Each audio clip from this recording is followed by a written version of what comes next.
கர்த்தருக்குள் எனக்கு மிகவும் அருமையான தேவ பிள்ளைகளே, ஆண்டவராகிய இயேசு கிறிஸ்து உயிர்த்தெழுந்த திருநாளுக்கு பின்வரும் 6வது ஞாயிற்றுக்கிழமையாக இந்த அருமையான நாளிலே ஆண்டவரை ஆராதிக்கும்படியாக இந்த இணைப்பிலே கூடி வந்திருக்கிற தேவ பிள்ளைகளாகிய உங்கள் அனைவரையும் ஆண்டவராகிய இயேசு கிறிஸ்துவின் நாமத்தினாலே வாழ்த்தி வரவேற்று என்னுடைய வாழ்த்துதலை கூறுகிறேன். இந்த அருமையான நாளிலும் ஆண்டவருடைய இணைப்பின் மூலமாய் தேவனை ஆராதிக்க ஆண்டவர் நமக்கு கொடுத்த வாய்ப்புக்காக அவருக்கு நன்றி செலுத்துவோம். ஆராதனைக்கு ஆரம்பமாக நாம் யாவருமாக கண்களை மூடி ஜெபிப்போம். எங்கள் பரம தகப்பனே, துதிகளின் மத்தியில் வாசமாய் இருக்கிற எங்கள் நல்ல ஆண்டவரே, இந்த அருமையான காலை நேரத்திலும் உம்முடைய பிள்ளைகளாகிய நாங்கள் ஒன்று கூடி எங்கள் பரலோகத்தின் தேவனை ஆராதிக்க இந்த இணைப்பின் மூலமாய் எங்களுக்கு கொடுத்த வாய்ப்புக்காக நன்றியோடு உம்மை ஸ்தோத்திரிக்கிறோம். நேரடியாக ஆராதனையிலே கலந்து கொள்ள எங்களுக்கு வாய்ப்பு கிடைக்காவிட்டாலும் இந்த இணைப்பின் மூலமாக எங்கள் தேவனுடைய சப்தத்தை கேட்க அவருடைய ஆசீர்வாதத்தை பெற்றுக்கொள்ள எங்களுக்கு கொடுத்த வாய்ப்புக்காக ஸ்தோத்திரம். இந்த இணைப்பிலே இணைந்திருக்கிற தேவ பிள்ளைகள் ஒவ்வொருவரையும் ஆண்டவரே நீர் ஆசீர்வதியும். தேவ பிரசன்னம் வெளிப்படட்டும். இந்த ஆராதனையிலே நாங்கள் தியானிக்கிற வார்த்தைகள், பாடுகிற பாடல்கள், ஏறெடுக்கிற ஜெபங்கள் எங்கள் ஆண்டவருக்கு மகிமையையும் துதியும் கொண்டு வரக்கூடியதாய் இருக்க, இந்த நேரம் எங்கள் ஆண்டவரோடு செலவிடும் நேரமாய் இருக்க உம்மை மட்டும் நாங்கள் மகிமைப்படுத்தி உமக்குள் எங்களை கனிகூற செய்யும் நேரமாய் இருக்க கர்த்தர் எங்களுக்கு கிருபை செய்யும், ஆசீர்வதியும் பலப்படுத்தும். எங்கள் மீட்பர் இயேசு இரட்சகர் மூலம் ஜெபிக்கிறோம் நல்ல பிதாவே, ஆமென். இப்பொழுது நாம் ஆண்டவருடைய மகிமைக்காக எல்லாருமாக சேர்ந்து எந்த நாவில் புது பாட்டு எந்த இயேசு தருகிறார் என்கிற பாடலை பாடுவோம்.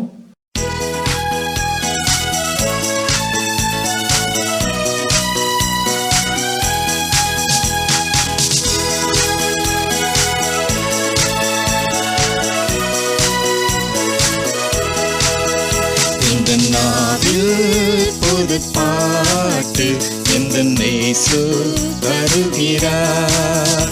இந்த நாவில் புது பாட்டு எந்த இயேசு தருகிறார். ஆனந்தம் கொள்ளுவேன், அவரை நான் பாடுவேன் உயிருள்ள நாள் வரையில். அல்லேலூயா, ஆனந்தம் கொள்ளுவேன், அவரை நான் பாடுவேன் உயிருள்ள நாள் வரையில். எந்த நாவில் புது பாட்டு எந்த இயேசு வருகிறார்.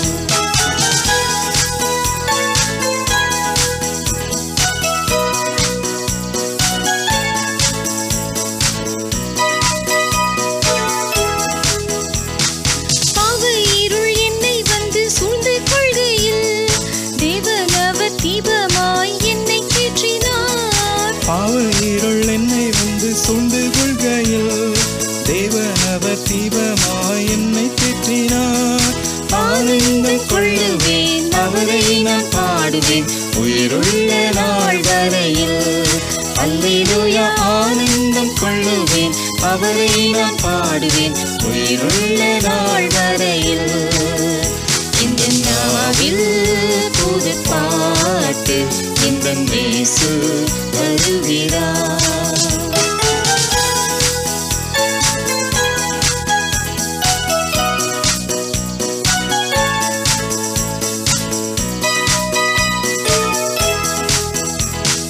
பாதை நோயும் வந்த போது வேண்டல் கேட்டிட்டார், பாதை காட்டி துன்பமெல்லாம் நீக்கி மீட்டிட்டார். பாதை நோயும் வந்த போது வேண்டல் கேட்டிட்டார், பாதை காட்டி துன்பம் எல்லாம் நீக்கி மீட்டிட்டார்.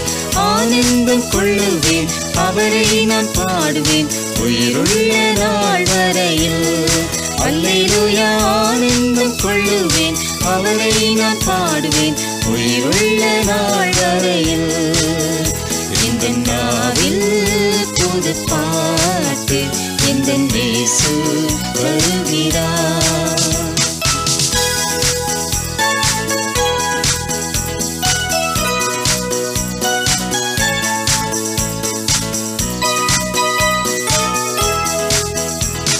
சேற்றில் வீழ்ந்த என்னை அவர் தூக்கி எடுத்தார், நாற்றமெல்லாம் ஜீவ ரத்தம் கொண்டு மாற்றினார். சேற்று வீழ்ந்த என்னை அவர் தூக்கி எடுத்தார். நாற்றமெல்லாம் ஜீவ ரத்தம் கொண்டு மாற்றினார். ஆனந்தம் கொள்ளுவேன், அவரை நான் பாடுவேன் உயிருள்ள நாள் வரையில். அல்லேலூயா, ஆனந்தம் கொள்ளுவேன், அவரை நான் பாடுவேன் உயிருள்ள நாள் வரையில். இந்த நாவில் புது பாட்டு இந்த இயேசு வருகிறார்.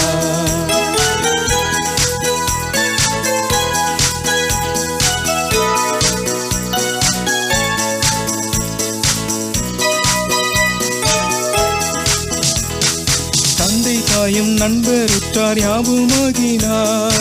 நிந்தை தாங்கி எங்கும் அவர் மேன்மை சொல்லுவேன். தந்தை தாயும் நண்பர் உற்றார் யாவுமாகினார். நிந்தை தாங்கி எங்கும் அவர் மேன்மை சொல்லுவேன். ஆனந்தம் கொள்ளுவேன், அவரை நான் பாடுவேன் உயிருள்ள நாள் வரையில். அல்லேலூயா, ஆனந்தம் கொள்ளுவேன், அவரை நான் பாடுவேன் உயிருள்ள நாள் வரையில். இந்த நாவில் புது பாட்டு இந்த இயேசு வருகிறார்.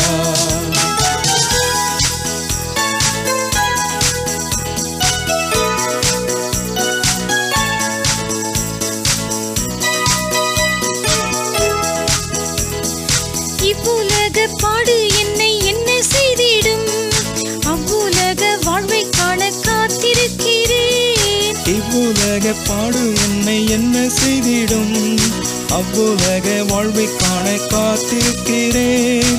ஆனந்தம் கொள்ளுவேன், அவரை நான் பாடுவேன் உயிருள்ள நாள் வரையில். அல்லேலூயா, ஆனந்தம் கொள்ளுவேன், அவரை நான் பாடுவேன் உயிருள்ள நாள் வரையில். இந்த நாவில் புது பாட்டு இந்த இயேசு வருகிறார். வேத பாகம் வாசிக்க கேட்போம். யோவான் எழுதின நற்செய்தி நூல் 7ஆம் அதிகாரம் 37ஆம் வசனம் முதல் 40ஆம் வசனம் வரைக்குமாக அடங்கிய கர்த்தருடைய வார்த்தையை நாம் இப்பொழுது வாசிக்க கேட்போம். வாசிக்க வேண்டிய வேத பாடம் யோவான் எழுதின சுவிசேஷம் 7ஆம் அதிகாரம் வசனங்கள் 37 முதல் 40 வரை. பண்டிகையின் கடைசி நாளாகிய பிரதான நாளிலே இயேசு நின்று சப்தமிட்டு, ஒருவன் தாகமாயிருந்தால் என்னிடத்தில் வந்து பானம் பண்ண கடவன். வேத வாக்கியம் சொல்லுகிறபடி என்னிடத்தில் விசுவாசமாயிருக்கிறவன் எவனோ அவன் உள்ளத்திலிருந்து ஜீவ தண்ணீருள்ள நதிகள் ஓடும் என்றார். தம்மை விசுவாசிக்கிறவர்கள் அடையப் போகிற ஆவியை குறித்து இப்படி சொன்னார். இயேசு இன்னும் மகிமைப்படாதிருந்தபடியினால் பரிசுத்த ஆவி இன்னும் அருளப்படவில்லை. ஜனங்களில் அநேகர் இந்த வசனத்தை கேட்டபொழுது மெய்யாகவே இவர் தீர்க்கதரிசியானவர் என்றார்கள். ஆமேன். அன்புக்குரியவர்களே, இந்த அருமையான காலை நேரத்திலும் இந்த இணைப்பின் மூலமாக ஆண்டவரை ஆராதிக்க கர்த்தர் அடியனுக்கும் கொடுத்த வாய்ப்புக்காக ஆண்டவரை ஸ்தோத்தரிக்கிறேன். இந்த காலை நேரத்திலேயும் செய்தி தியானிப்பதற்கு முன்பதாக நாம் எல்லாருமாக தலை கவிழ்ந்து ஆண்டவரை நோக்கி பார்ப்போம். எங்கள் பரலோகத்தின் ஆண்டவரே, இந்த காலை வேளையிலே மறுபடியும் உம்முடைய முகத்தை நோக்கி பார்க்கிறோம். உம்முடைய பிரசன்னம் எங்களோடு கூட இருக்கிறதற்காக ஸ்தோத்திரம். நீர் எங்களோடு கூட பேச இறங்கி இருப்பதற்காக ஸ்தோத்திரம். ஆலயத்துக்கு செல்ல முடியாவிட்டாலும் எங்கள் வீடுகளுக்குள்ளாக இந்த இணைப்பின் மூலமாய் எங்களை சந்திக்க வந்திருக்கிறீர், அதற்காக ஸ்தோத்திரம். இப்போதும் உம்முடைய வசனங்களை தியானிக்கும் போது எங்களோடு பேசும். பரிசுத்த ஆவியானவரை கொண்டு எங்களோடு இடைப்படும். எல்லா துதி கன மகிமைகளை உமக்கே செலுத்துகிறோம். கர்த்தராகிய இயேசு இரட்சகர் மூலம் ஜெபிக்கிறோம் நல்ல பிதாவே, ஆமென். அன்புக்குரியவர்களே, ஆண்டவராகிய இயேசு கிறிஸ்துவின் இனிய நல் நாமத்திலே உங்கள் அனைவருக்கும் என்னுடைய அன்பான வாழ்த்துக்களை மறுபடியுமாக நான் கூறிக்கொள்கிறேன். கர்த்தர் நல்லவர், அவர் கிருபை எப்போதும் நம்மோடு கூட இருக்கிறது. ஆண்டவர் சொல்லுகிறார் 66ஆம் சங்கீதம் 65ஆம் சங்கீதம் 2வது வசனத்திலே, மாம்சமான யாவரும் உம்மிடத்திலே வருவார்கள், ஜெபத்தை கேட்கிறவரே மாம்சமான யாவரும் உம்மண்டை வருவார்கள் என்று சொல்லி சங்கீதக்காரன் சொல்கிறார். ஏன் அப்படி சொன்னார்? நம்முடைய தேவன் ஜெபத்தை கேட்கிறவர். ஆண்டவரே கேளும், ஆண்டவரே கேளும் என்று சொல்லி வசனம் இந்த காலை வழியிலே நமக்கு ஏவுதலை கொடுக்கிறது. ஒருவேளை இந்த அருமையான காலை நேரத்திலே கர்த்தர் நம்மோடு கூட இடைப்படும்படியாக தேவன் நம்முடைய ஜெபத்தை கேட்கிறவராக இருக்கத்தக்கதாக அவருடைய சமூகத்திலே நாம் காத்திருப்போம்.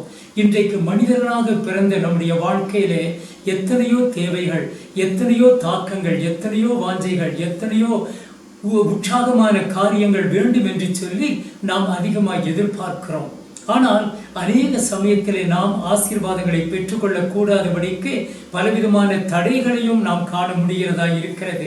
ஆனால் நம்முடைய ஆண்டவர் எப்பொழுதெல்லாம் அவரை நோக்கி கூப்பிடுகிறோமோ அப்பொழுதெல்லாம் நம்முடைய தேவைகளை சந்தித்து நம்முடைய ஜெபங்களை கேட்டு நம்மை ஆசீர்வதிக்கிற தேவனாக இருக்கிறார்.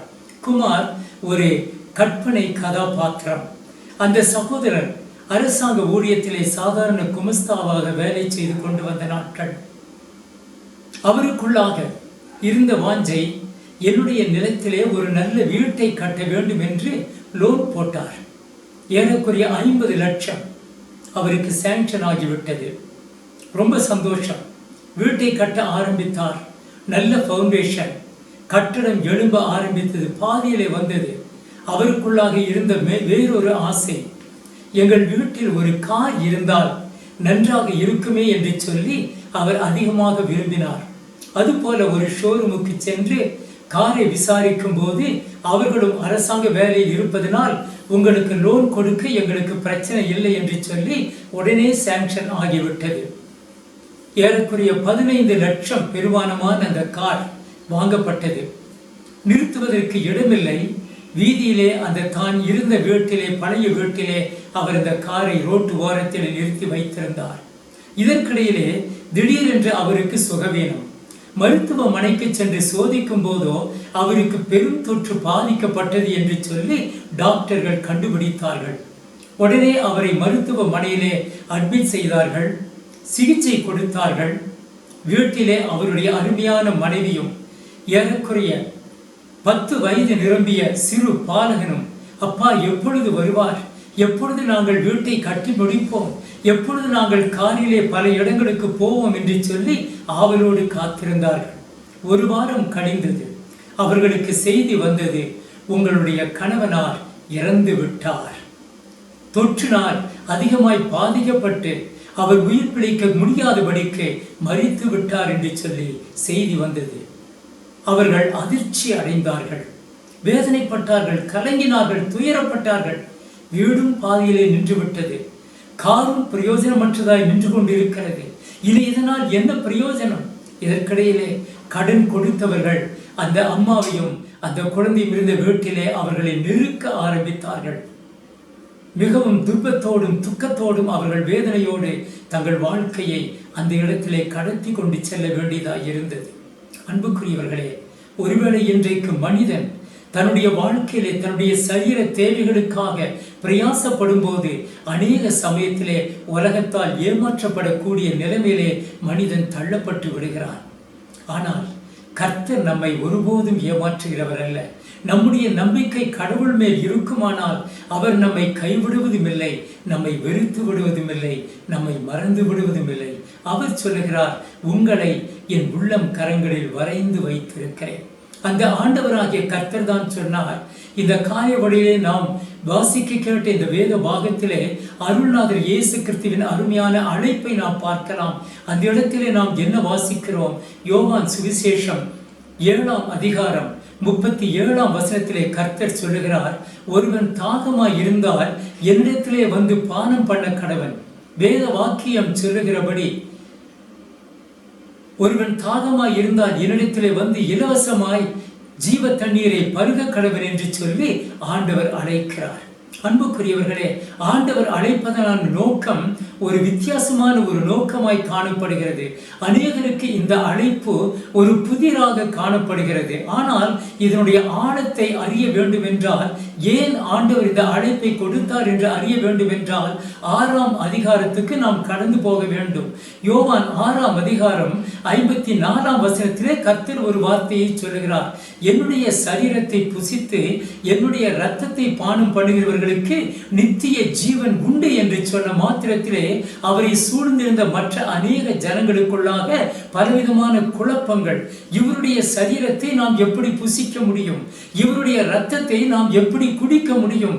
இது ஒரு நூதனமான செய்தியாக காணப்படுகிறது என்று அவர்களுக்குள்ளாக பலவிதமான கருத்து வேற்றுமைகள் காணப்படுகிறது. இதன் மூலமாக 60வது வசனத்தை நீங்கள் வாசித்து பாருங்கள்.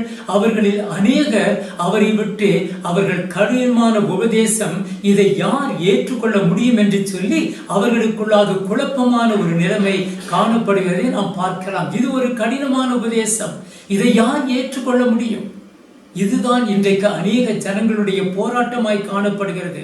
கர்த்தர் சில ஆலோசனைகளை கொடுப்பாரானால், நான் உங்களை ஆசீர்வதிக்கிறேன், நான் உங்களை பலப்படுத்துகிறேன், நான் உங்களை சந்தோஷப்படுத்துகிறேன், உங்களுடைய எதிர்காலத்தில் நான் உங்களை வளமாய் ஆசீர்வதிப்பேன் என்று சொல்லி ஆண்டவர் சில போதனைகளை கொடுத்து, இந்த காரியங்களை நீங்கள் செய்தால் நான் உங்களை ஆசீர்வதிப்பேன் என்று சொல்லி ஆண்டவர் சொல்லுகிறார். ஆனால் நாமோ அதை புரியாதபடிக்கு இது குழப்பமான, நூதனமான, வித்தியாசமான, கடினமான உபதேசம் என்று சொல்லி நாம் பின்வாங்கி விடுகிறோம். ஏன்?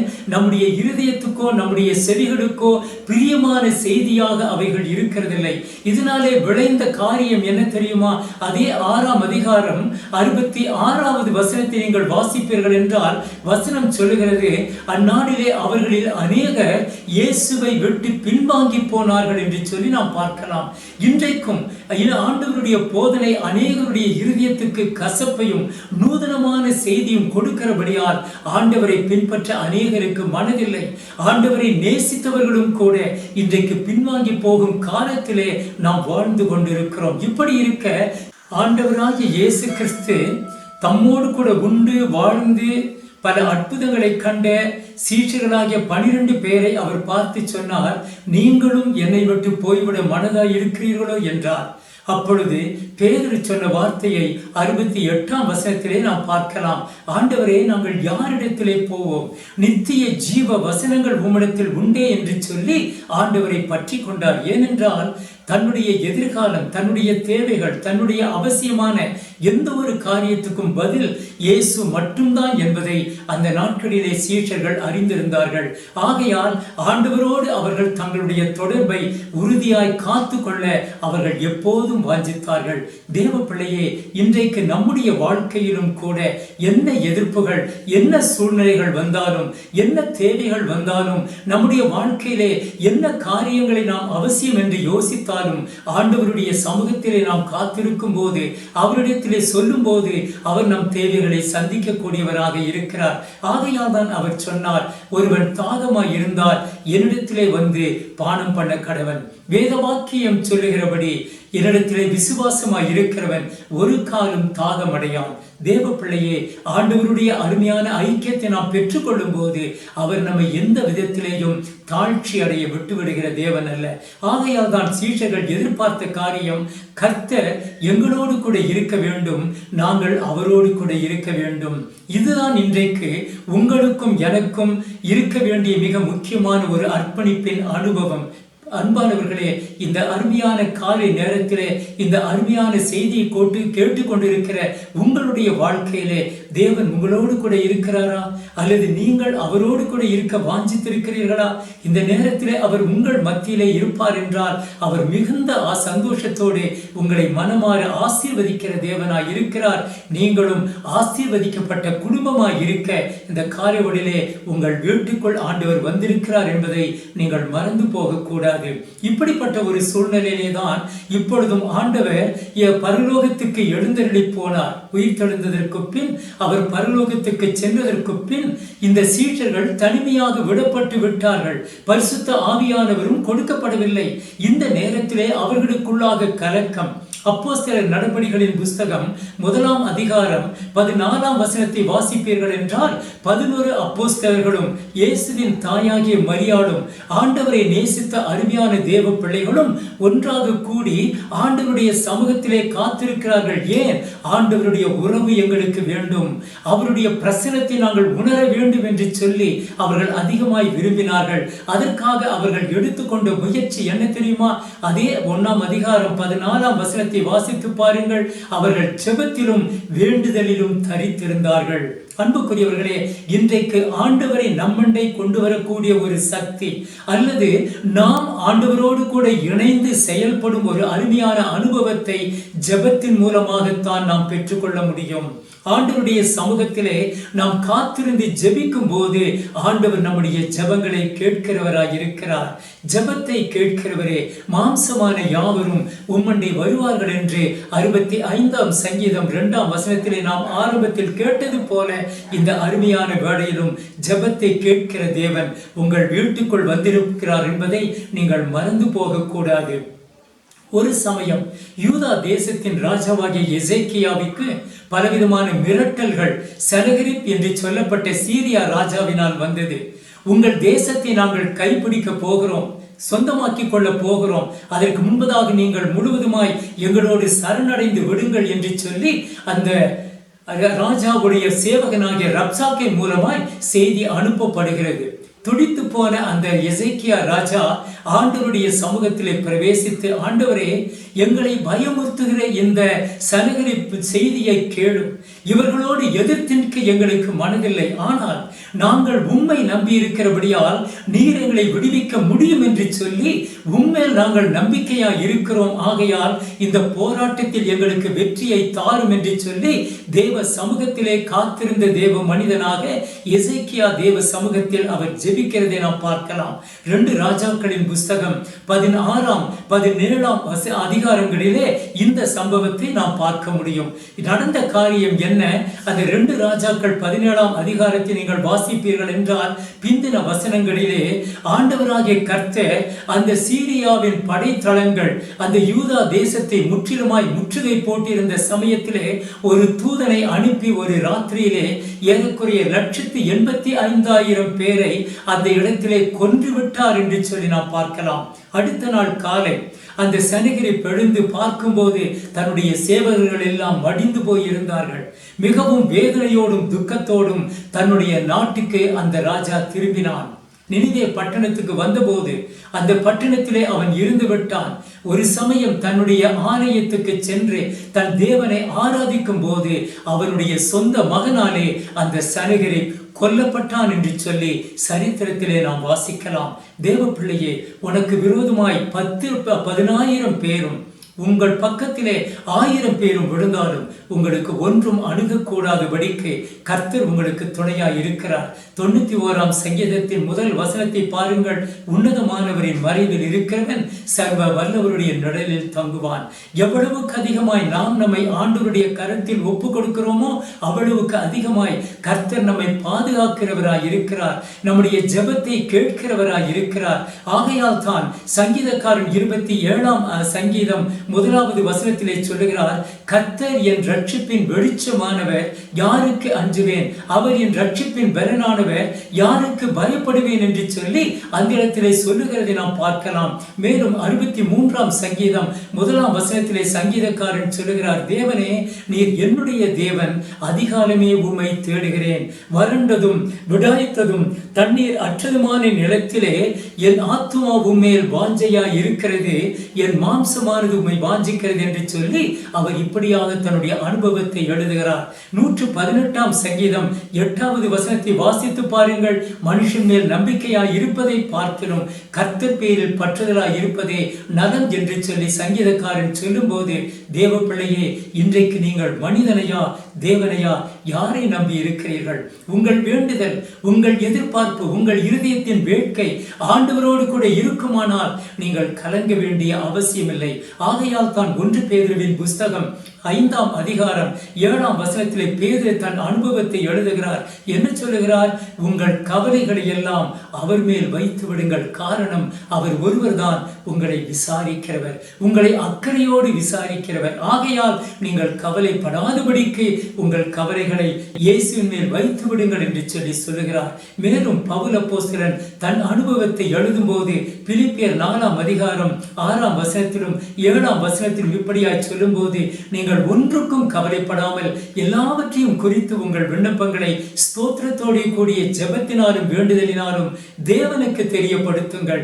அப்பொழுது எல்லா புத்திக்கும் மேலான தேவ சமாதானம் உங்கள் இருதயங்களையும் உங்கள் சிந்தைகளையும் கிறிஸ்து இயேசுவுக்குள்ளாக காத்துக்கொள்ளும். தேவ பிள்ளையே, கொரோனா பயங்கரமான வியாதிதான். உலகமே நடுங்கிக் கொண்டிருக்கிறது. தேசத்தின் தலைவர்கள் இன்றைக்கு எங்கள் ஜனங்களை காப்பாற்ற முடியவில்லையே என்று சொல்லி அலறிக் கொண்டிருக்கிறார்கள். மருந்துகள் வேலை செய்ய முடிகிறதில்லை, ஆக்சிஜன் கிடைக்கிறதில்லை, ஆஸ்பத்திரிகளிலே இடமில்லை, படுக்கைகள் இல்லை, ஆம்புலன்ஸ் வண்டிகள் எல்லாம் நிரம்பி வழியிலே வரிசையாக நின்று கொண்டிருக்கிறது. உதவிகள் கிடைக்க கூடாதபடிக்கு ஜனங்கள் திணறிக் கொண்டிருக்கிறார்கள். மருத்துவ உதவிக்காக போதுமான டாக்டர்கள் இல்லை. நர்சஸ்மார் ஓடி ஆடி இரவு பகலாக உயிர்களை காப்பாற்ற துடித்துக் கொண்டிருக்கிறார்கள். இதன் மத்தியிலே பலரும் பலவிதங்களிலே துயரத்தோடு தங்களுடைய ஓட்டத்தை முடித்துக் கொண்டிருக்கிற இந்த நாட்களிலே உங்களுக்கும் எனக்கும் இருக்கப்பட்ட ஒரே பாதுகாப்பு ஆண்டவராகிய இயேசு கிறிஸ்து. ஆண்டவராகிய இயேசு கிறிஸ்து அவர் சொல்லுகிற அருமையான வார்த்தை தான், ஓ என் பிள்ளைகளே, என்னை நோக்கி பாருங்கள், ஓ தாகமாய் இருக்கிறவர்களே, என்னிடத்திலே வாருங்கள், நீங்கள் வந்து பணமுமின்றி விலையுமின்றி பாலும் தேனும் வாங்கி சாப்பிடுங்கள் என்று சொல்லி உங்கள் வாழ்க்கையிலே ஏன் சோர்ந்து போகிறீர்கள் என்று ஏசாயா 55ஆம் அதிகாரம் 1ஆம் வசனத்திலே தம்முடைய பிள்ளைகளை அழைக்கிறவராய் இருக்கிறார். ஜபத்தை கேட்கிறவரே, மாம்சமான யாவரும் உம்மண்டை வருவார்கள் என்று சங்கீதக்காரன் சொல்லிவிட்டார். இன்றைக்கு நீங்களும் நானும் மாம்சத்திலே இருக்கும்போது ஆண்டவரை நோக்கி பார்ப்போம், அவருடைய சமூகத்திலே நம்மை தாழ்த்துவோம். ஆண்டவரே, நீரே என் கதி, உம்மை நம்பித்தான் நான் வாழ்கிறேன். என்னுடைய எல்லையை நீர் பரிசுத்தப்படுத்தும், பாதுகாத்துக் கொள்ளும். என்னுடைய வீட்டை சுற்றிலும் நீர் காவல் செய்யும். உம்முடைய இரத்த கோட்டைக்குள் நான் இருந்து இரவும் பகலும் உம்மை நோக்கி பார்த்து நீர் எனக்காக வைத்திருக்கிற ஆசீர்வாதத்தை நான் சொந்தமாக்கி கொள்ள எனக்கு இரக்கத்தை தாரும் என்று சொல்லி ஆண்டவரை நோக்கி காத்திருப்போம். உண்மையாகவே அவருடைய ஆசீர்வாதத்தை நாம் பெற்றுக்கொண்டு அவருக்குள் மகிழ்ச்சியாய் இருக்க இந்த ஆபத்தான போராட்டமான காலங்களிலும் அவருடைய பாதுகாப்பிலே நாம் காக்கப்பட கர்த்தர் நமக்கு துணை செய்வாராக. கண்களை மூடி ஜெபிப்போம். நல்ல ஆண்டவரே, இந்த காரியங்களிலே நீர் பேசி நம்முடைய வார்த்தைகளுக்காக ஸ்தோத்திரம். ஆண்டவரே, இந்த பரந்த உலகத்திலே பணம் உண்டு, செல்வம் உண்டு, வழிகள் உண்டு, வாய்ப்புகள் உண்டு. எல்லா சூழ்நிலைகளிலேயும் எந்த குறைவும் இல்லாதபடிக்கு ஜனங்கள் சந்தோஷத்தோடு வாழ்ந்து கொண்டிருந்த நாட்கள். ஆனால் இன்றைக்கு அவர்களில் எத்தனையோ பேர் தங்களுடைய வாழ்க்கையிலே உறவுகளை காப்பாற்ற துடித்துக் கொண்டிருக்கிறார்கள், பணங்களை செலவழிக்கிறார்கள், ஆனாலும் முடியவில்லை. ஆனால் எங்களுக்கோ எந்த விதமான உதவியும் இல்லாமல் இருந்தாலும் எங்களுக்கு இருக்கப்பட்ட ஒரே உதவி பரத்திலிருந்து வந்த எங்கள் ஆண்டவர் இயேசு கிறிஸ்து மட்டும்தான். உம்மை பிடித்துக் கொள்ளுகிறோம். எங்களை காப்பாற்றுகிற தேவன் எங்களோடு கூட இருக்கிறீர். ஆண்டவரே, எங்களுக்கு துணையாய் இருந்து இந்த நாட்களிலும் எல்லா நாட்களிலும் எங்களை பாதுகாத்து வழிநடத்த உம்முடைய சமூகத்தில் அர்ப்பணிக்கிறோம். செய்தியை கேட்டு பிள்ளைகளை ஆசீர்வதியும்.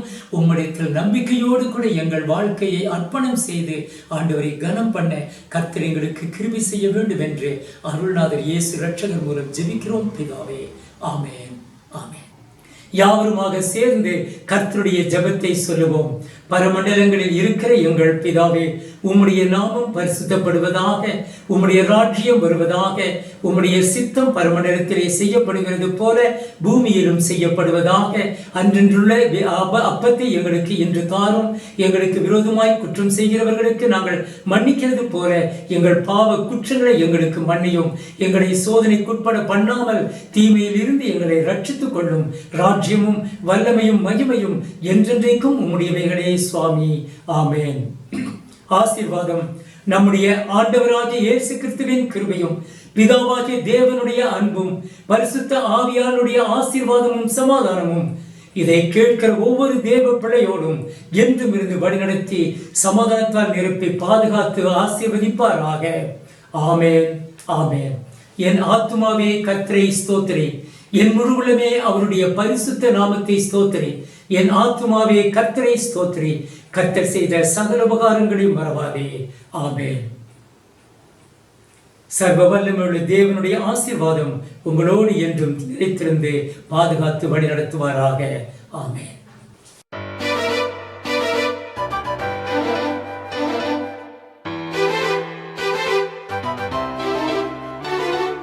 பாதை காட்டும் யெகோவா, பாரதேசியான நான் பலவீனன் அறிவீனன், இவ்வுலோகம் காடுதான். வானகாரம் வானகாரம் தாந்து என்னை போஷியும் தாந்து என்னை போஷியும்.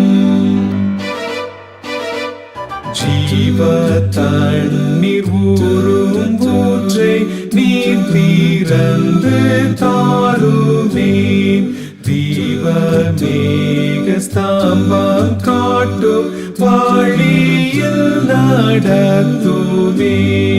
வல்ல மீட்பர் என்னை தாங்கும் இயேசுவே, என்னை தாங்கும் இயேசுவே.